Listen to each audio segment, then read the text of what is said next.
Geocachomaniacs.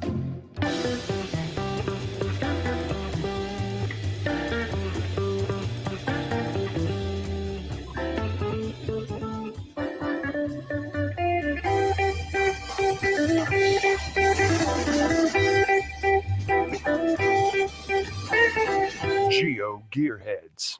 Well, hello and welcome to episode 254 of the GeoGearHeads. Tonight, our host, Daryl W4, and myself, Chris of the Northwest, are going to talk about getting good coordinates. Now, we've talked about this before, but there is so much involved, we need a second episode. Well, it's always good for a refresher course. But before we get into that, we did get some feedback from the last show. We're going to start off with Limax, who on Google Plus said, I haven't finished listening to the show and what you're saying about GMRS, but here's what it says on the FCC website. And he sent us a link that we'll include, which is the link we couldn't find when we were doing the show. And he said that it is a 5-year license now. Chris PT also wrote in via Twitter, I think that GMRS only has to be licensed to one person in the conversation, and I think it's completely separate from a ham license if I'm reading the FCC GMRS page correctly. Here's a breakdown he found, and we'll include that in the show notes. I wish it was included, though, because he does have the general license. Oh, so a general license doesn't include GMRS. That's what he's saying based on mostly this posting that he found on Reddit. And, you know, now that he said that, I'm pretty sure I had heard that from someone else, too. Oh, I would assume the general license would include that. You know. Yeah, typically that kind of stuff does. Yeah, interesting. You know, considering the GMRS kind of the child size license and, you know, the regular ham license being the adult portion. Oh, maybe that's not the way it should be said. Because I know children who have their ham license. Absolutely. And, you know, because you don't need a certain age limit to, get your license.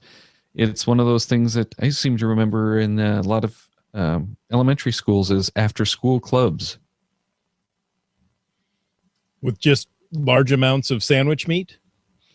Yes. Mm-hmm. And bread. You have to have the bread. You have to have the bread. Maybe some mayonnaise and cheese. Makes a really good ham sandwich that way. Yeah, but that always changes from week to week. Oh, I gotcha. Maybe some provolone, some Swiss. Okay. I gotcha. Any of the white cheeses, no orange. No, I think you can use orange. You can use orange? Okay. Yeah.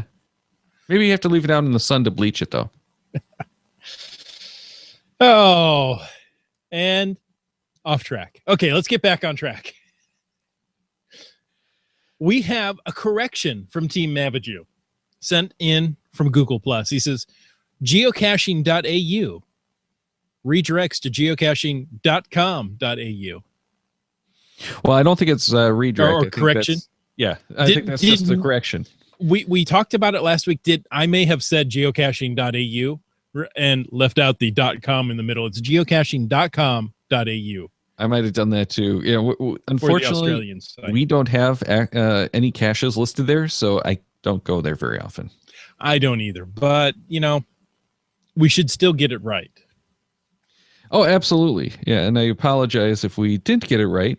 We wish we would have gotten it right, but thanks for letting us know. And all of the links that I included in the show notes, I did check, and those are all correct. So if we make mistakes in the show, go to the show notes and check, because then they're usually right. And if we continue to make a mistake, please let us know. We're only human. We may be podcast hosts who's not wearing pants, but sometimes we make mistakes. Yeah, we don't want to hear about that. But we are going to talk about getting good coordinates again. And the last time we talked about this was all the way back on episode 94. So if you want to check that show out, we did do a whole bunch in that show about getting the coordinates. However, since then, as Brylang let us know, they've updated an article about accurate coordinates at geocaching.com. Can you believe that? He sent us an email and said, did you know that Geocaching HQ has updated their article on the subject recently?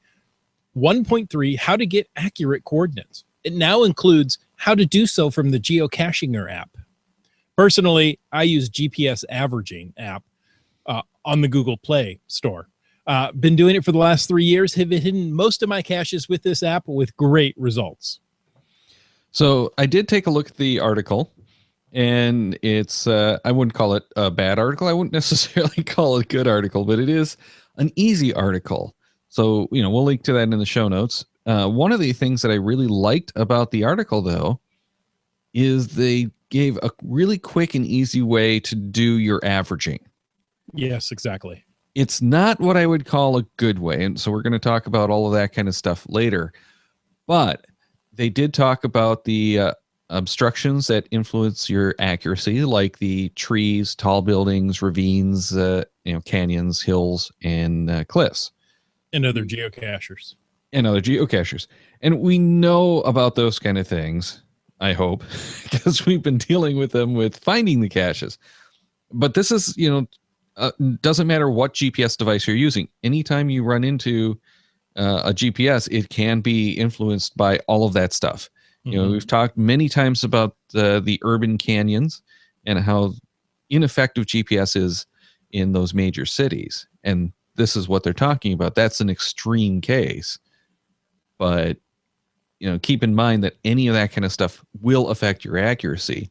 So it becomes even more important to visit multiple times, which we'll talk about as well.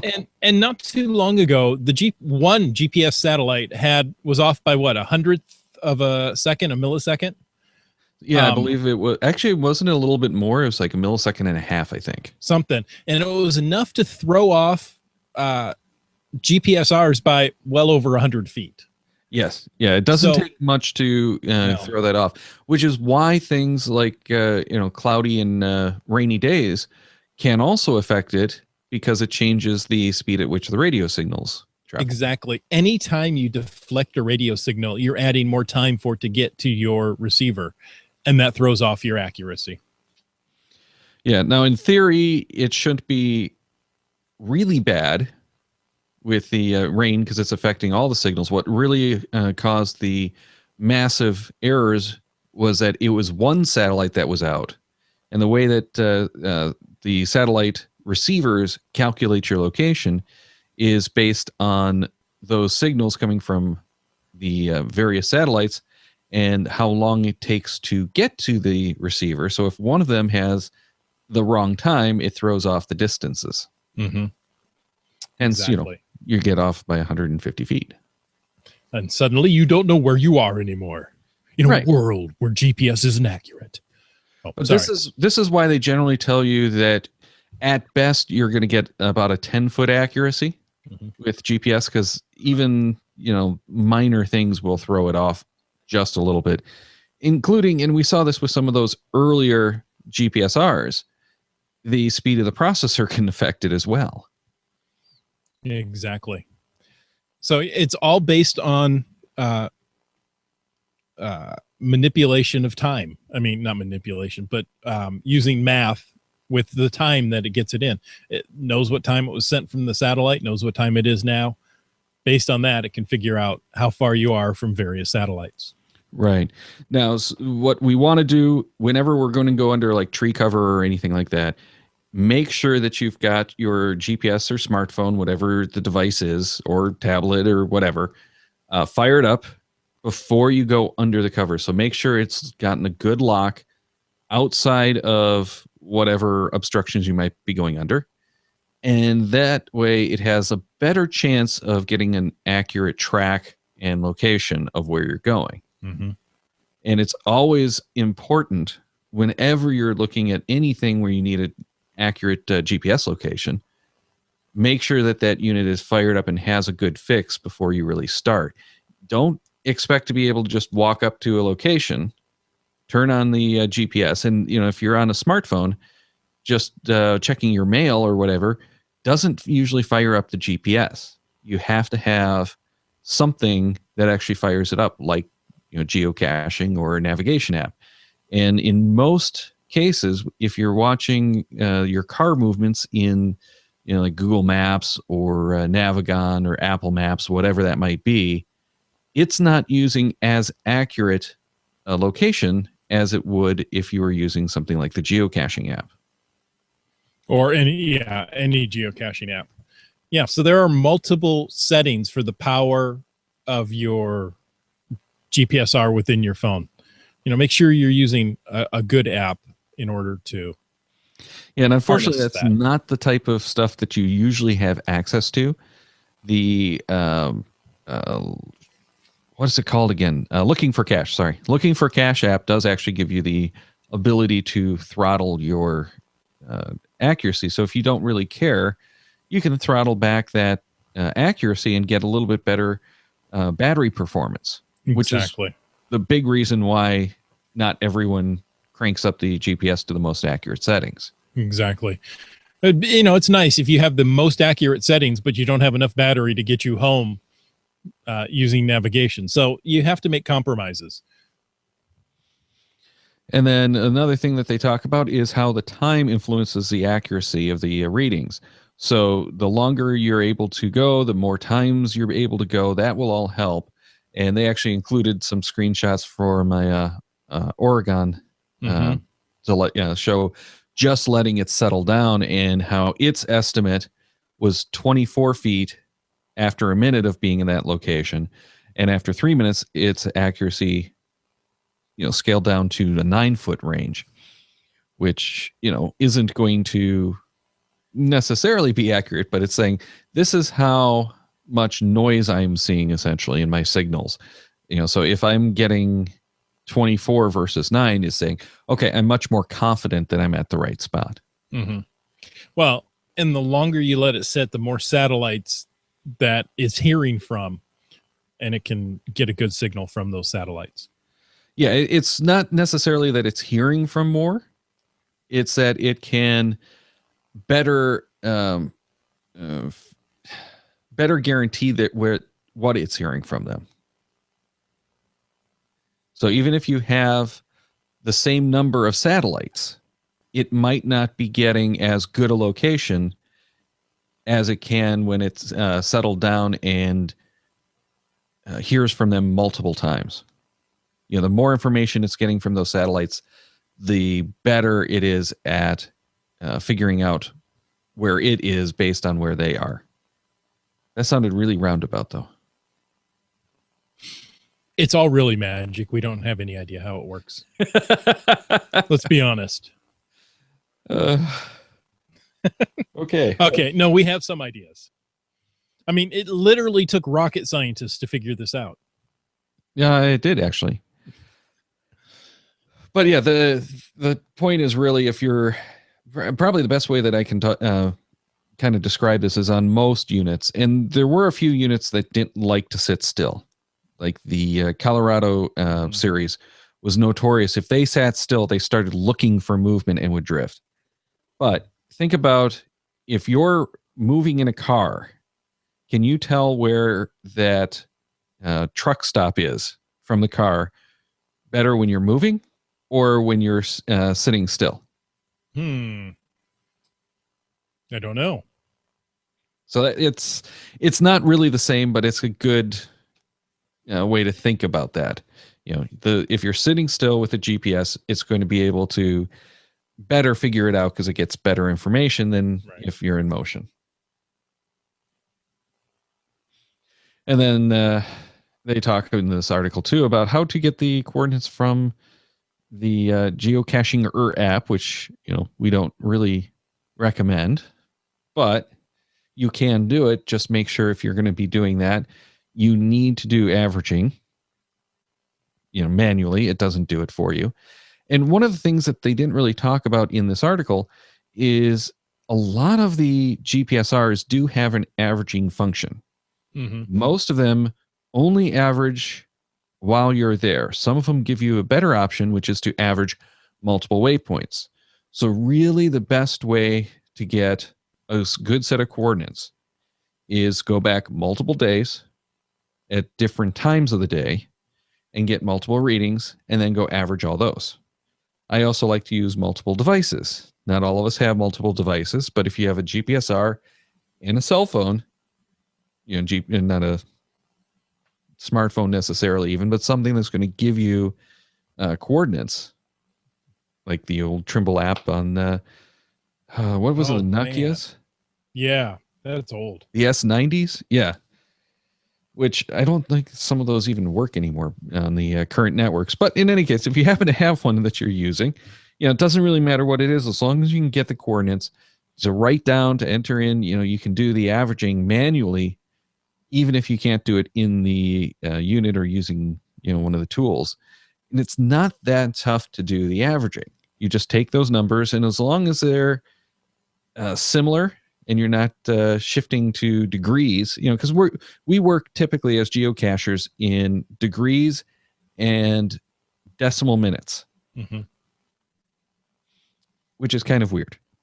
You have to admit. It's different. Yeah. I wonder if they did that because math is easier that way, rather than, having to use minutes and seconds, which then you have to, understand the math that only goes to 60. Well, it's minutes go to 60. So do the seconds. So, Right. Seconds are, just the decimal points essentially under the minutes. But what's common in computers is you just use the decimal degrees. So it's just the degrees and then the minutes and decimals.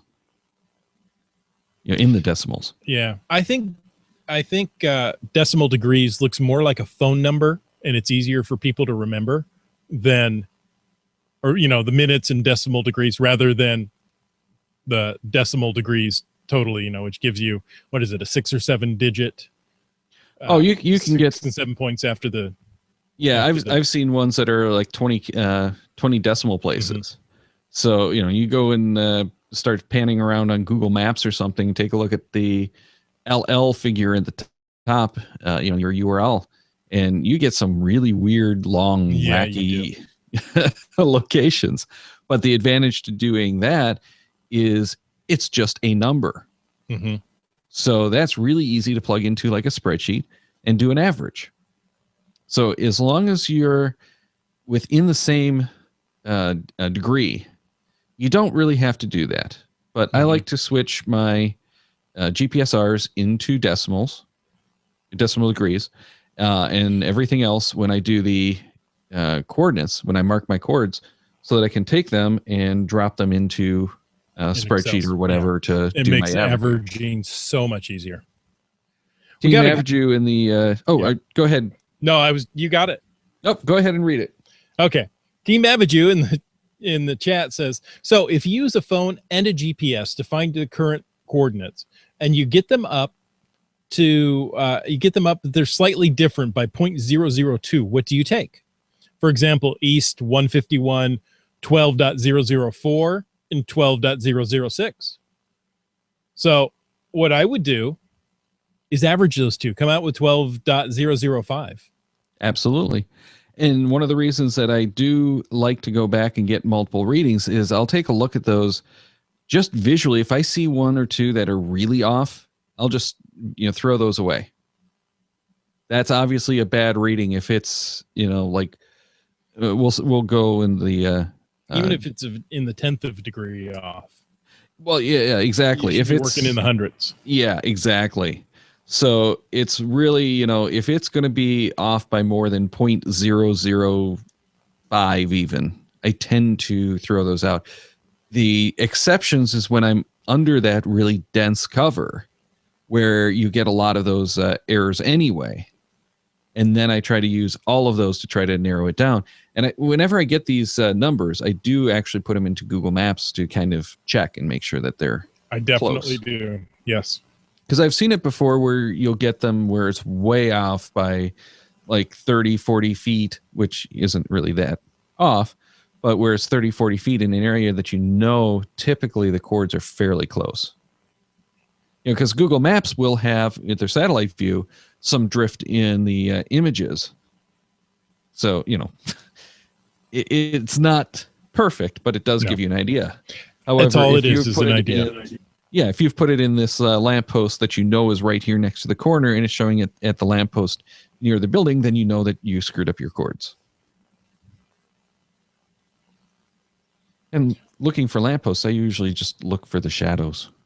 Exactly. You can't see the lampposts themselves, but you can always see the shadows. Because if you're looking straight down, they're They don't have a big enough footprint.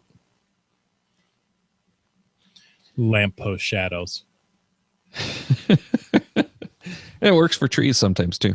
Yeah, not always, but sometimes. Yeah, you know, if you're on a trail and you look in Google Maps and all you see is tree cover, you have no idea where you are.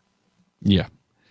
Now, we've talked a little bit about finding those Coords, and it really does need to be on a device that's warm.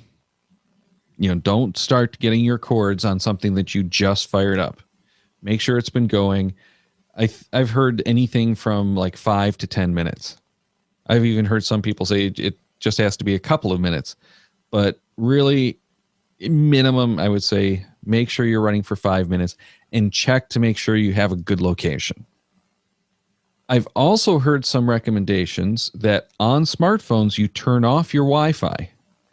Because even though that does help to narrow you down in things like the cities, it can throw off an accurate location if you get a good GPS signal otherwise. So if you're out on a trail, even in like the suburbs, yeah, I think you probably do want to set that to off. If you're in the city, then probably leave it on. Yeah, and you can try it, see what your results are. And your mileage may vary. I mean, exactly. Literally, you could be miles off. Yeah. Well, I've a good example of that is I had a hotspot in one of the mobile, what were they called? Cradle points at one point that had gotten indexed to a parking lot in Port Huron. Maybe I can't remember where it was, but in any case, it was locked to a location in some parking lot when it got indexed by the various services. And I took the tablet out somewhere else, fired up the geocaching app, and it wouldn't let me leave that parking lot 200 miles away. Interesting. Even though, the GPS was telling it something else. So I had to turn off the Wi-Fi in the hotspot to move the tablet to the actual location. However, at that point, I didn't get any data because it didn't have a wireless data in the tablet. So didn't serve much of a point of checking out maps when I couldn't download maps. Yeah, exactly. And these Wi-Fi data is just collected on 1 or 2 days. It's not as accurate as GPS. Right. And all they're doing is looking for usually the MAC address, but they'll look for some other signals sometimes. But look for that, and it gets indexed by someone else's device that just sees that it's there, or by the cars that are driving around and posting the location of where it's finding these. So it just has to have a good location by another device that gets posted to that database. So it's not hard to get something like the hotspot registered in the wrong spot. Then is it a cold spot? No, it's still hot. Okay. It might be a hot mess too, but it's there you go. Spot. Well, you mentioned a little bit about coordinates, but just a little. Often if you look at a GPSR, it'll tell you or ask you, what coordinate system are you using? And all the ones I've ever seen are using WGS84. Well, have you seen anything else? Well, yeah, UTM is really popular for military use. And you'll see a lot of caches that have coordinates in UTM just so that they can give you a little bit more of a challenge. And you can find different tools to do the conversion. But, yeah, as geocachers, make sure you're in WGS84. I've seen a few GPSs long ago that were in some other system by default, and cachers not able to find caches because they were searching 100 feet away. So that's why that's important. You kind of think, well, it's a coordinate system of the Earth. How's that going to be any different? Well, the Earth changes a little bit over time. Well, it does. And that was part of why WGS84 came into play. And I don't remember the specifics about it, but it was the updated system that went into effect in 1984, which is where the 84 comes from. Exactly. Now, I'm hearing they're going to do one by 2020. They're talking about doing another geodetic survey of the Earth. Oh, wow. So we may have WGS 2020 or WGS 20. Probably just 20. I could be wrong, but I'm thinking 20. Yeah. But I do wonder if that's going to be different now than the process was in 84 with the satellites and the availability of that data. Mm-hmm. And, you know, the magnetic north does shift a little bit. We're on a living planet that changes. Oh, yeah, absolutely. But that's the difference between true north and magnetic north. You know, one shifts, the other doesn't. However, the continents and stuff still move, especially when you have earthquakes that change the shape of continents. Exactly. Like Chile and Japan. Yeah. So I was going to say Japan, but that's not a continent. Oh, neither's Chile. No, but Chile is on the South American continent. And it's cold. Why would they call it Chile? Sometimes. Other times it's not so cold. Okay, so it moves. Earthquakes can change countries, not necessarily continents. Well, they do change the shape of the continent. Yeah, that's true. The shape of it. Right. And you do get a little continental drift. Yeah, but in Japan, they were saying it moved everything like, 6 inches? Mm-hmm. So you not significant, but enough that it could throw you off. Right. And you have a couple of those, and you can see how stuff just kind of moves.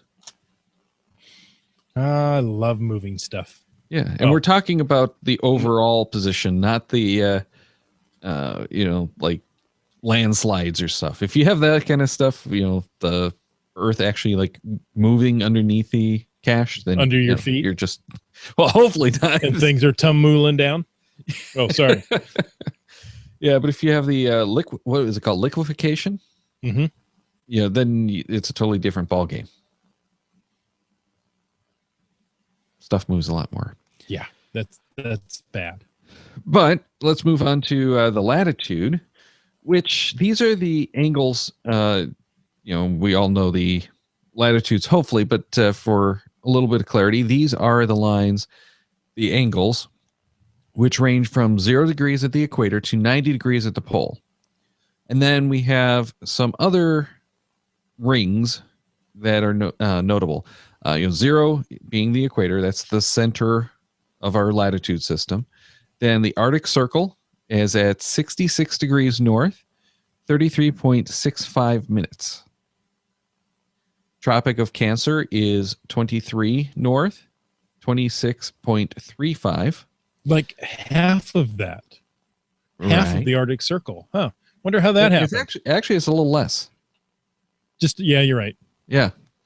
So the Capricorn, Tropic of Capricorn is the south 23, 26.35.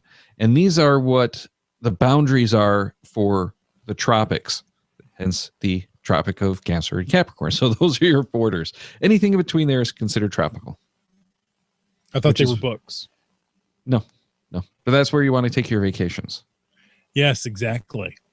And then you got the Antarctic Circle, which is at south 66 degrees, 33.65 minutes. Which is only where us crazies want to take our vacations. 66 minutes, 33.65 seconds. Because somebody was going to send in an email. Sorry, I got it wrong. No, 66 degrees, 33.65 minutes. Right. You said seconds again. Now you got me thinking I was wrong. So the latitude lines never meet. They just go around the globe as little donuts, essentially. And at sea level, 1 degree of latitude is about 65 miles or 111.2 kilometers. The length of a minute of latitude is 1.15 miles or 1.853 kilometers or 1 nautical mile, which is where the nautical miles come in. So that's really handy. Unfortunately, we don't have the same luxury with longitude. We don't have longitude. No, it would be nautical. Never mind.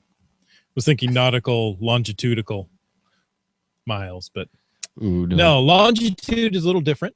Now, it ranges from 0 at the prime meridian to 180 degrees. The longitude lines run from the North Pole to the South Pole, but these lines touch. They all converge at the poles. So they're like slices of an orange, if you look at it that way. Can I look at it as slices of an apple? I like apples better. Okay. Whatever. Cool. Except you cut out the core of the apple. You got to leave the core of the earth in place.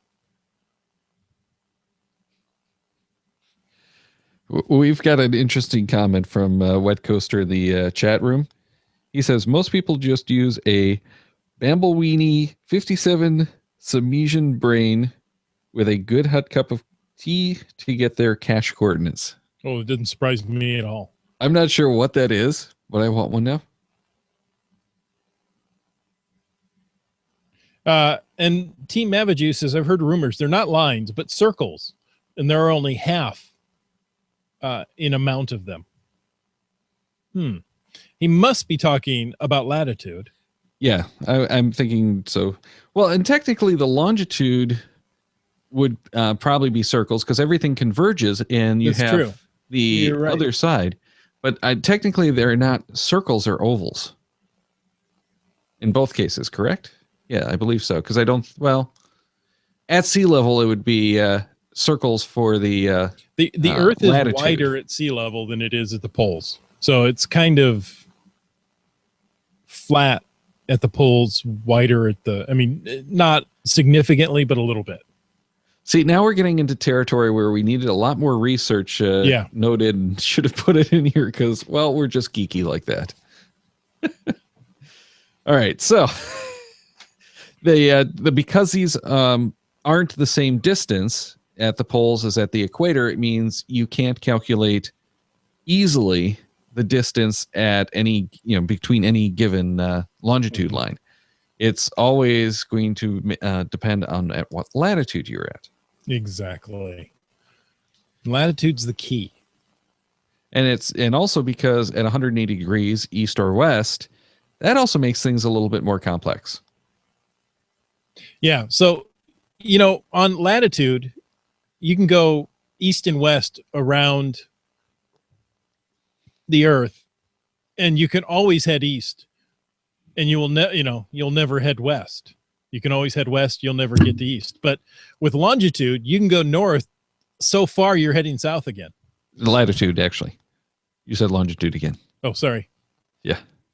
Well, with the longitudinal oh, you're right. Never mind. I don't know what I'm talking about tonight. We're just having one of those nights where we're having trouble talking. Well, it's not an easy subject. No. Longitude, I look at lines that go from north to south. However, I think I'm going to blame Team Mavaju because he started with that correction earlier. Mm-hmm. So now we're all befuddled. That's right. So both latitude and longitude are expressed, as we know, in degrees, minutes, and seconds. We do know this? Yes, degrees get that little bitty O on top. Minutes get a single quote. Seconds get a double quote. Unless they're actually expressed that way. If you're using that. But yeah, that's the basic notation. Then it actually goes a little bit deeper than seconds, if I recall, but we don't have notes on that either, so I don't want to quote it. Agrees with me. If you follow a line of longitude, you can go as far north as you can and end up heading south. Oh, that's true. Yeah. If you're following, yeah. Okay. Anyway, we've also mentioned about measuring in degrees minutes, which is what the cachers do, and the decimal degrees, which is what most digital expressions are using. Mm-hmm. And then for directions from 0 degrees, normally we see north, south, east, and west, but in decimals you also use positive and negative. So a positive number is north or east, and the negative number is south or west. Team Mavaju says, in the Dutch language, I'm sorry, Team Mavaju, I'm going to slaughter this, but I'm going to try because, that's the way I am. He says, in the Dutch language, it's Norder Hugta, the height of the north, and Wester Lengta, the length of the west. So at least you know which direction you're looking at. And really, that's what Daryl just said. You have north, whatever, or you can have positive north or negative north if you're not willing to use south. You can have positive west and negative west if you're not willing to use east. That sounds like discrimination. Really, it is. Well, maybe on the other hemisphere they use south and east. All right, so let's talk a little bit again about the converting decimal coordinates. So to get the decimal degrees from the degree decimal minutes, you divide the minutes. That's the the little second set of numbers. The usually 2 digits, period, decimal, and then whatever else by 60. So if you had west 87 degrees, 38.185, you divide that 38.185 by 60, and you get 0.636417. So it would be 86.636417. Nice and easy, right? Exactly. So Maybe. well, yeah, it's not. You know what? Go to the web, find a converter, decimal or a coordinate converter. You're going to be happy, right? And that would be a negative number as well. Yeah, it could be. Yeah, it's a west, right? But sometimes you will see it's still west. The 87, blah blah blah. Mm-hmm. But you can also go the other way. Yes, you can take your decimal degrees and multiply it by 60 to get the decibel minutes. I think we need to wrap this up because we're just not doing very well at describing this tonight. I had to think about it. I look at it and go, yes, of course, that's how it is. Wait, what's that term? So one thing I wanted to mention, Daryl, is 0, 0. What is at 0 longitude, 0 latitude? Water. Often you'll see maps, if you don't put in a coordinate, will default to that.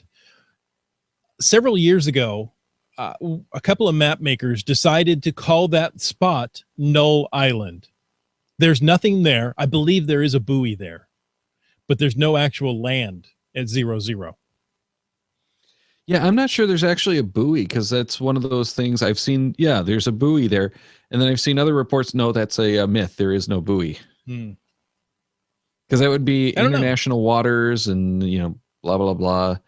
Not to mention, I think, now I have to go look it up. I think I heard something about it's too deep to anchor a buoy as well. Oh, nothing's too deep to anchor a buoy. Maybe. How about efficiently anchor a buoy? Oh, there you go. All right, so we're going to wrap up this episode with that because, well, we're just going to confuse you guys even more. Make sure to check out the show notes for links that won't hopefully confuse you as much as we have here. But we'll have all of these links in the show notes and a lot more information about how to get good coordinates for your caches and for other things because you might need to know where you hid that stash of real cash. Ooh. Or, your food and weapons for the zombie apocalypse. Ooh, yes, very true. But if you do have some extra cash and want to become a patron to support the GeoGearHeads, we appreciate if you can find that support. cash. Yes, if you can find the cash. Head over to our website and click on the Patreon banner, and you'll get bonus stuff like we just did a special episode coming back from my local GIF event talking about the various films, what we liked, what we didn't like, and how wrong we were with the voting with the rest of them. No one really agreed with what we picked as our favorites. Oh, interesting. Yeah, very interesting. In any case, it also includes... Wrong. Yeah, we voted wrong, which, happens all the time. So then another thing that we do is the Patron Hangouts, and our next one is going to be on November 22nd at 8 p.m. Eastern, 5 p.m. Pacific time. And that's standard time now, not daylight savings time. So if you're outside of the U.S., you might want to check that time zone conversion again. And we do have the time zone converter in the website, on the Patreon website, so you can head over there and check all of that out. Yes, you can. And if you want to continue listening, well, not to this show, but the next one, November 17th, we're talking with Jennifer of Team AJK about ciphers. And Ciphers she's got some great stuff planned. She's been working on that a whole bunch with she's a lot so fun of to have on the show. Tips. Yeah, she's got a lot of great tips planned for how to actually get the ciphers figured out easier, which ones to use. Ooh, I need to know that. I always overthink ciphers. The week after that, November 24th, is the Canadian takeover with the bear and land monkey. You're going to want to listen because we have no idea what's going to happen on that show. Well, we have a little bit of an idea. No, we don't. Dave and Jay are going to take over, and we get the night off. Okay. December 1st, we're talking about trackable partnerships with Sharkbait KTD, and Carly of Partnerships and Promotions. That is because we've got a new partnership, trackable partnership that just came out. Exactly. And that is from Geocaching HQ. December 8th, we're doing our randomizely. It's two I's. I don't know how to pronounce that. Randomize 52 on December 8th. Check the Cachemaniacs website at cachemaniacs.com for more on the GeoGearHeads, including show notes for this and all of our episodes. We love hearing from our listeners, so leave us feedback by emailing geogearheads@cachemaniacs.com or through social media. Your support helps keep the Cachemaniacs shows coming. Please consider becoming a patron through the link on our website to support the Cachemaniacs shows. GeoGearHeads is produced by Chris Stoffenauer and Daryl Wanberg. This show is copyright 2016 by Daryl Wanberg. All rights reserved.